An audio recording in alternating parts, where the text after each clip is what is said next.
नमस्कार दोस्तों। जय श्री हरि। भगवान हरि की कृपा आप सभी पर बनी रहे। भगवान हरि स्वेद आप सभी की रक्षा करे। चलिए दोस्तों, आज हम एक कथा के माध्यम से जानते हैं बिस्तर पर बैठकर भोजन करने से क्या होता है। एक समय की बात है, यमराज ने चित्रगुप्त को एक रहस्य बताया था जो सुनकर आपके भी रोंगटे खड़े हो जाएंगे। तो चलिए बिना देरी किए जानते हैं कि मनुष्य को बिस्तर पर बैठकर भोजन क्यों नहीं करना चाहिए। दोस्तों, एक बार यमलोक में यमराज अपने सभागण में सिंहासन पर विराजमान थे और उनके समीप चित्रगुप्त बैठकर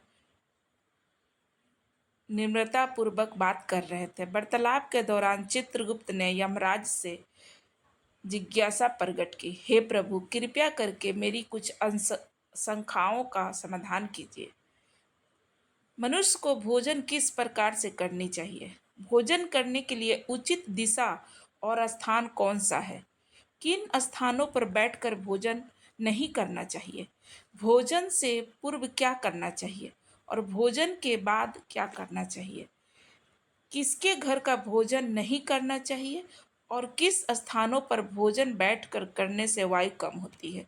कृपया करके मेरे इन सभी प्रश्नों का उत्तर दे दीजिए। यमराज मुस्कुराकर चित्रगुप्त को उत्तर देते हुए बोलते हैं, हे चित्रगुप्त, तुमने बहुत ही उचित प्रश्न पूछा है आज। वास्तव में इन सभी प्रश्नों का उत्तर मनुष्य के आचार व्यवहार और उनकी आदतों में छिपा होता है। जैसा आचरण मनुष्य करता है वैसा ही फल उसे भोगना पड़ता है। अच्छे आचरण से सुख और दीर्घायु प्राप्त होती है, वही अनुचित आदतों के कारण दुख और अकाल मृत्यु तक हो जाती है। मनुष्यों को भोजन करते समय शास्त्रों के नियमों का पालन अवश्य करना चाहिए। जो भी मनुष्य शास्त्रों के नियम का पालन करते हुए भोजन ग्रहण करते हैं वह निश्चित ही दीर्घायु होते हैं। उनका शरीर रोग और बाधा मुक्त और दूर रहता है। बास उनके शरीर में पाप वास नहीं करते। इसीलिए भोजन करते समय मनुष्य को दिशा, स्थान, समय और उम्र का ध्यान अवश्य रखना चाहिए। यह सुनकर चित्रगुप्त ने विनती स्वर में कहा, हे प्रभु, कृपया इन रहस्यों को विस्तार से समझाइए। भोजन भोजन साबी जो है नियम है, मुझे विस्तार से बताइए। यमराज गंभीर स्वर में बोले, हे चित्रगुप्त, तुम्हारे प्रश्नों का उत्तर देने से पहले मैं तुम्हें एक प्राचीन कथा सुनाता हूँ। इस कथा को ध्यान से सुनो, इसमें तुम्हारे सभी प्रश्नों के उत्तर मिल जाएंगे। यह कथा अत्यंत शिक्षादायक है। जो भी इस कथा का श्रद्धापूर्वक श्रवण करेगा और इसका प्रचार करेगा उसके 32 प्रकार के पाप मैं क्षमा कर दूंगा। यह सुनकर चित्रगुप्त हर्षित हो गए और बोले, हे धर्मराज, आपके मुख से इस महान कथा को सुनना मेरा सौभाग्य है। मैं ध्यान पूर्वक इसे अवश्य सुनूंगा। फिर यमराज चित्रगुप्त को वह प्राचीन कथा सुनाने लगते हैं। वह यह कथा है जो मैं आप लोगों को अभी सुनाऊंगी। प्रिय श्रोताओं, यह कथा बहुत ही ज्ञानवर्धक है। इस कथा को आप अंत तक जरूर सुने। प्राचीन काल में मगध देश के विजयनगर राज्य में चंद्रकेतु नाम के प्रतापी और धर्मपरायण सम्राट राज्य करते थे। उस राज्य में प्रकृति की भरपूर संपदा थी और प्रजा अत्यंत सुखी एवं संतुष्ट थी। राजा चंद्रकेतु गुणवान, बुद्धिमान तथा दयालु हृदय के थे। वे श्वेत प्रजा के हित में प्रयत्नशील रहते थे और यज्ञ, दान व जन कल्याण के अनेक कार्य करते रहते थे। प्रजाजन उन्हें पिता के समान आदर एवं प्रेम देती थी। राजा की पत्नी रानी शीलावती भी उतना ही धर्मपरायण, सुंदर और सदाचारी थी। रानी शीलावती प्रतिदिन पूजा पाठ करती, जरूरतमंदों को अन्न वस्त्र दान करती और सच्चे हृदय से प्रजा के कल्याण की कामना करती। इस दिव्य दंपति के राज्य में सभी सुखी थे, किंतु एक दुख था जो राजा रानी के हृदय को हमेशा सताते रहता था। वह दुख था संतान न होने का। राजा चंद्रकेतु और रानी शिलावती की कोई संतान नहीं थी। वर्षों बीत गई। उन्होंने अनेक व्रत, पूजा और यज्ञ किया, देवी देवताओं से प्रार्थना की, ऋषि मुनियों की सेवा की, परंतु उन्हें पुत्र प्राप्त नहीं हुई। दोनों इस बात से अत्यंत दुखी रहते थे। राजा अपने महल में कई बार चिंतित होकर सोचते रहते, मैंने ऐसा कौन सा पाप किया है जो मुझे पुत्र सुख से वंचित रहना पड़ रहा है। राज्य में सब कुछ है, प्रजा सुखी है, और मेरे बस वंश को आगे ले जाने वाला कोई उत्तराधिकारी नहीं है। क्या मेरे पुण्यों में कमी रह गई है? क्या पूर्व जन्म में किसी अपराध का फल मुझे मिल रहा है? राजा चंद्रकेतु प्रतिदिन अधिक उदास रहने लगे। प्रजा को जब यह पता चला कि राजा अपनी संतानहीनता के कारण दुखी है, तो राज्य के लोग भी चिंता करने लगे। सब ईश्वर से प्रार्थना करते थे कि राजा रानी को शीघ्र संतान सुख प्राप्त हो। एक दिन राजा ने निश्चय किया कि वे किसी महान पुरुष की शरण में जाएंगे और अपनी समस्या का हल पूछेंगे। उन्हें स्मरण आया कि महान तेजस्वी तपस्वी ऋषि वशिष्ठ इस समय निकटवर्ती वन में आश्रम में बना कर रह रहे हैं, तप कर रहे हैं। ऋषि वरिष्ठ त्रिकालदर्शी एवं दिव्य दृष्टि वाले महान तपस्वी थे। वे अवश्य ही इस रहस्य को जान सकते हैं। राजा ने निश्चय किया कि वे स्वयं महाराज आश्रम जाकर ऋषि वरिष्ठ से मार्गदर्शन मांगेंगे। अगले ही दिन प्राप्त राजा चंद्रकेतु कुछ सहयोगियों सहित अपने रथ पर सवार होकर वन की ओर चल पड़े। शीघ्र ही राजा वशिष्ठ मुनि के शांत स्व आश्रम पहुँचे, जो हरे भरे वृक्षों से घिरा हुआ था और जहाँ पक्षियों का मधुर गुंज सुनाई पड़ रहा था। ऋषि वशिष्ठ आश्रम के द्वार पर ही मानो उनकी प्रतीक्षा कर रहे थे। राजा को आते देखकर ऋषि ने मुस्कुराकर स्वागत किया और बोले, आओ राजन, हमारे आश्रम में तुम्हारा स्वागत है। आज इधर कैसे आना हुआ? क्या कारण है? सब कुशल तो है? कहीं राज्य कार्य से विरक्त होकर संन्यास लेने का विचार तो नहीं बना लिया है तुमने? इतना कहकर ऋषि ने हल्की सी मुस्कान भर दी, फिर गंभीर हो गए। राजा चंद्रकेतु ने हाथ जोड़कर निम्रता से कहा, हे मुनिवर, राज्य कार्य भली भांति चल रहा है। संन्यास लेने का इरादा नहीं है, पर मैं एक भारी चिंता का कारण से आया हूँ। मैं बहुत व्याकुल होकर आपकी शरण में आया हूँ। आप जगत के रहस्यों के छाता और दाता है। मेरी शंका का समाधान केवल आप ही कर सकते हैं।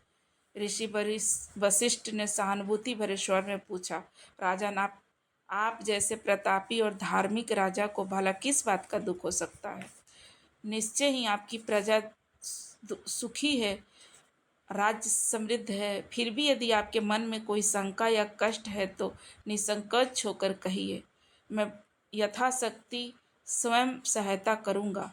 तब राजा चंद्रकेतु ने दुखी स्वर में कहा, अपनी व्यथा सुनाई। हे मुनिवर, मेरे जीवन में एक ही अभाव है। मेरी कोई संतान नहीं है, ना पुत्र है ना पुत्री।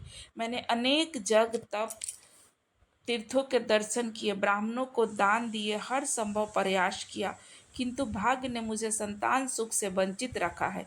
कृपया करके यह बताइए कि ऐसा कौन सा अपराध मुझसे हुआ है जो मुझे संतानहीन रहने का दंड मिला है। मेरे बाद मेरे राज्य का उत्तराधिकारी कौन होगा? मेरा वंश कैसे आगे बढ़ेगा?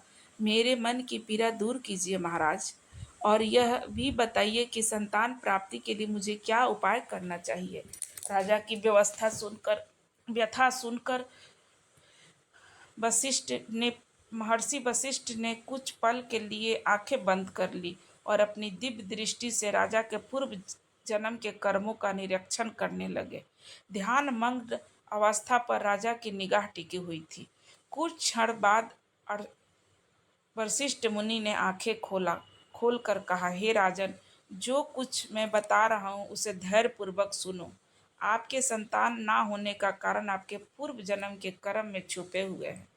पिछले जन्म में अनजाने में आपसे एक पाप हुआ है, जिसका दंड आपको इस जन्म में संतानहीनता के रूप में मिल रहा है। राजा चंद्रकेतु चकित होकर हे बोले, पूर्व जन्म का पाप कृपया विस्तार से बताइए मुनिवर। मुझसे ऐसा कौन सा पाप हो गया है? महर्षि वशिष्ठ जी बोले, पूर्व जन्म में आप एक साधारण शिकारी थे और वन में शिकार करके जीविका चलाते थे। मूलतः आप बुरे हृदय के नहीं थे, पर शिकार के दौरान कभी कभी अपराध हो जाती थी आपसे। एक दिन की बात है, आप जंगल में एक हिरन का पीछा करते करते बहुत दूर निकल गए। वहाँ एक हरी भरी जगह पर एक गौ माता अपने बछड़े को दूध पिला रही थी। दुर्भाग्यवश आपको वह दिखाई नहीं दी और आपको लगा कि शायद यह हिरन झाड़ियों के पीछे में है, और आपने उसी ओर तीर चला दिया। वह तीर सीधे उस गौ माता को जा लगी। बेचारी गौ माता बुरी तरह से घायल हो गई और पीड़ा से भूमि पर गिर पड़ी। उसका बछड़ा डर कर कांपने लगा। जब आपको अपनी भूल का पता चला तो आप बहुत पछताए और भागकर गाय के पास पहुंचे। आपने तुरंत उपचार का प्रयत्न किया, पर कुछ देर बाद उस गाय ने तड़प कर अपनी प्राण त्याग दिया। हे राजन, गौ माता को अकारण कष्ट पहुंचाने के कारण ही आपको वर्तमान जन्म में संतान सुख से वंचित रहना पड़ रहा है। गाय परम पवित्र प्राणी है और उसे गौ माता कहा जाता है। उनकी पीड़ा का पाप बहुत बड़ा होता है, भले ही वह अनजाने में हुआ हो, लेकिन पिछले जन्म के कर्मों आपके हाथों पर आपके कर्मों का पाप हुआ था। इसीलिए इस जन्म में आपको पुत्रहीनता रहने का श्राप मिला है। पूर्व जन्म का यह रहस्य सुनकर राजा चंद्रकेतु के नेत्रों में आंसू बहने लगे। वे दुखी होकर बोले, हे मुनिवर, मुझे पछतावा है कि पिछले जन्म में मुझसे ऐसा अनर्थ हो गया है। मैंने अज्ञानवश से गौ माता का हत्या कर दिया है।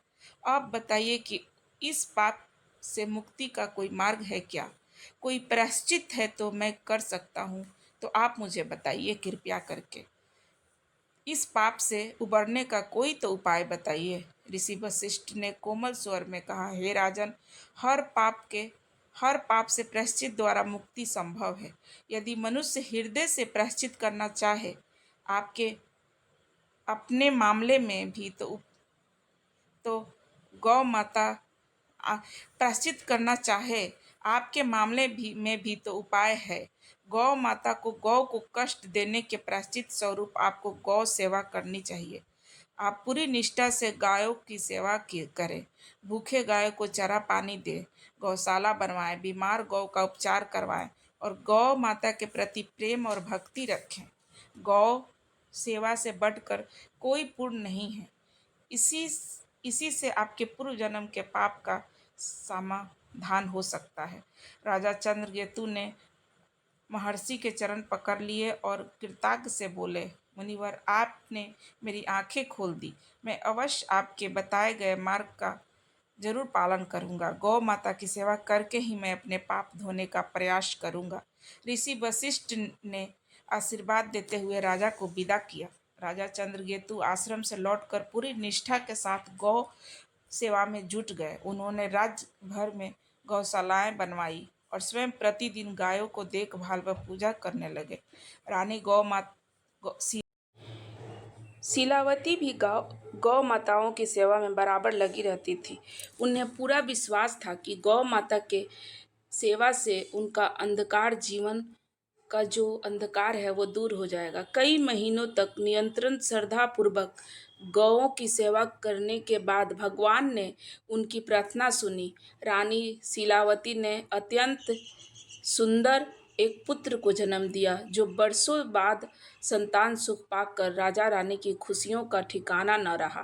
पूरे राज्य में आनंद मनाया गया और उस शुभ अवसर पर प्रजा ने भी हर्षोल्लास से उत्सव मनाया। समय बीतता गया। राजकुमार बहुत ही बलशाली और बाल हुष्ट पुष्ट सुंदर बालक के रूप में बड़ा होने लगे। राजा रानी ने उनका बालपन बड़े लाड़ प्यार से किया। बरसों बाद संतान मिलने के कारण वे राजकुमार की प्रत्येक इच्छा पूरी करते थे। माता पिता को प्रसन्न रखने के लिए महल के सेवक भी राजकुमार को माता पिता को प्रसन्न रखने के लिए महल के सेवक भी राजकुमार को दुलार दुलार करते थे और कभी किसी बात के लिए उन्हें कठोर अनुशासन में भी रखा जाता था। अत्यंत लाड़ प्यार के कारण राजकुमार अनुशासनहीन होने लगा था। हालांकि वह हृदय से बुरा नहीं था। बचपन से ही उसने मनमर्जी करने की छूट जो मिल गई थी। वह सुबह देर तक सोया करता था और बिना नहाए धोए रसोई में नाश्ता मांग लेता था। कभी भोजन कक्ष में जाने का कष्ट नहीं करता था, बल्कि बिस्तर पर ही भोजन करने की जिद करता था।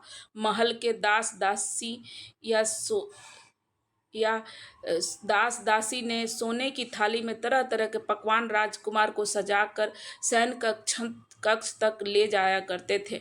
राजा रानी उससे डांटते टोकते नहीं थे और सेवक भी उसकी हर इच्छा पूरी करते थे। राजगुरु सहित कुछ बुजुर्गों ने कभी कभी कभी राजकुमार को सम्मान समय पर स्नान करने और उचित स्थान पर बैठकर खाने की सलाह भी देते थे, परंतु माता पिता ने प्रेमवश उनकी गलतियों को न अनदेखा किया करता था।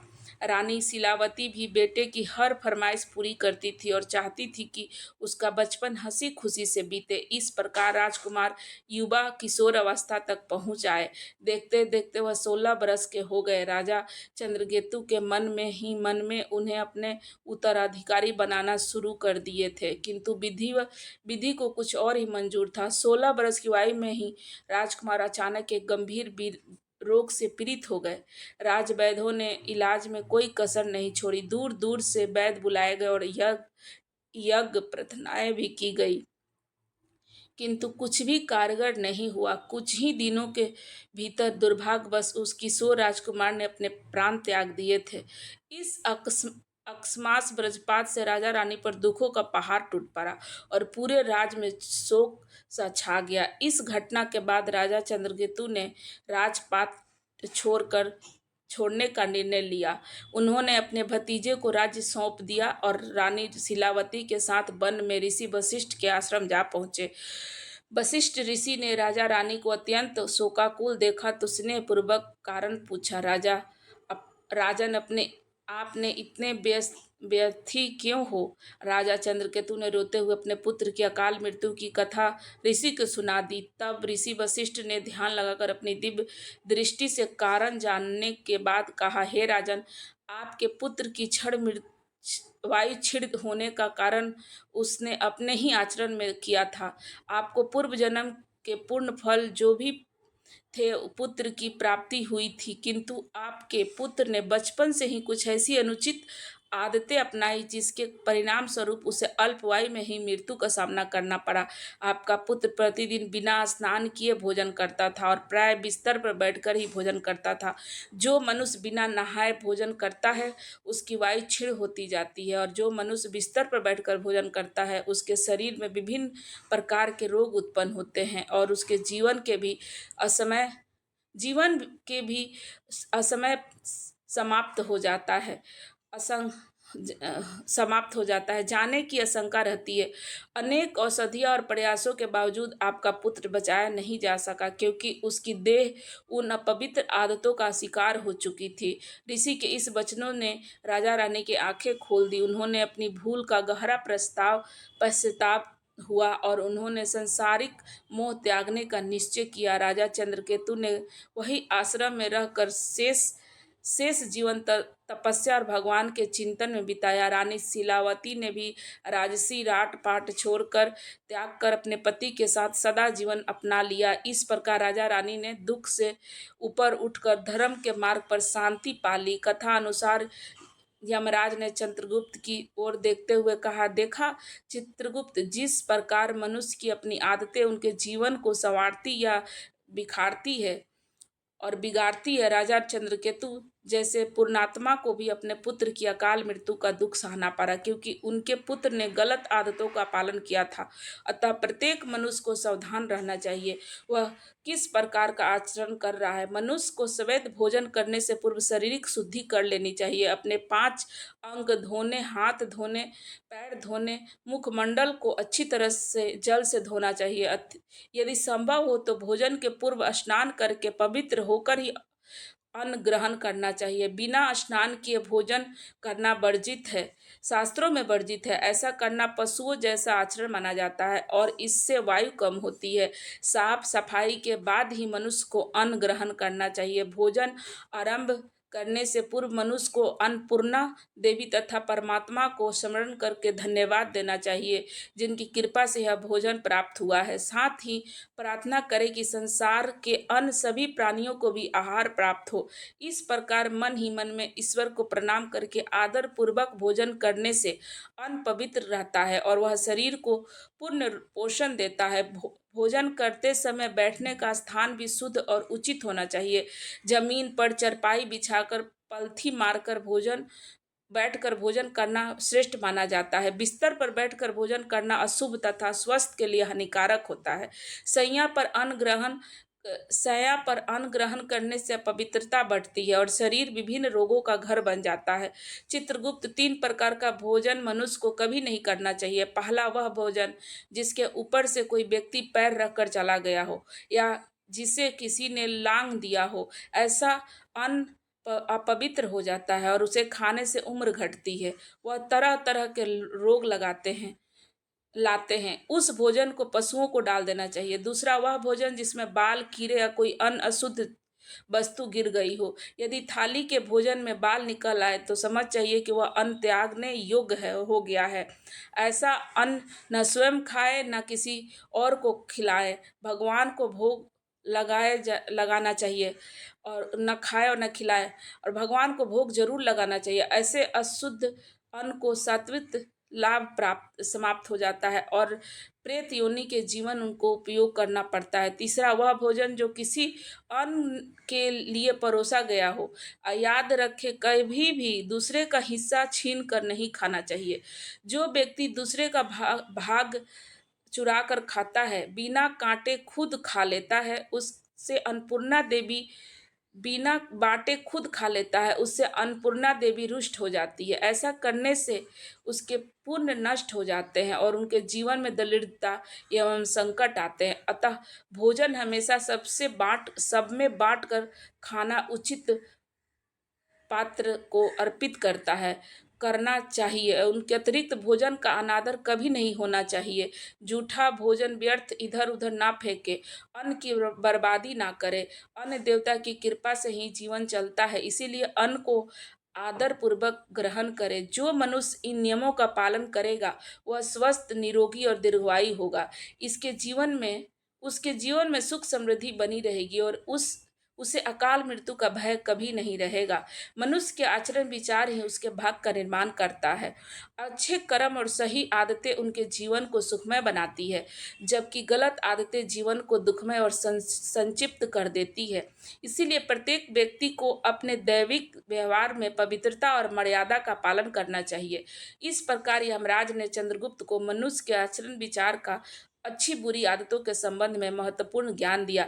इस कथा से हम यह सीखते हैं कि बिस्तर पर बैठकर भोजन करना और बिना स्वच्छता को अन्न का ग्रहण करना क्यों वर्जित है। हमें स्वेद शास्त्र लोक मर्यादाओं का पालन करते हुए पवित्र आचरण अपनाने चाहिए, ताकि हमारे जीवन में सुख, स्वस्थ और शांति बने रहे।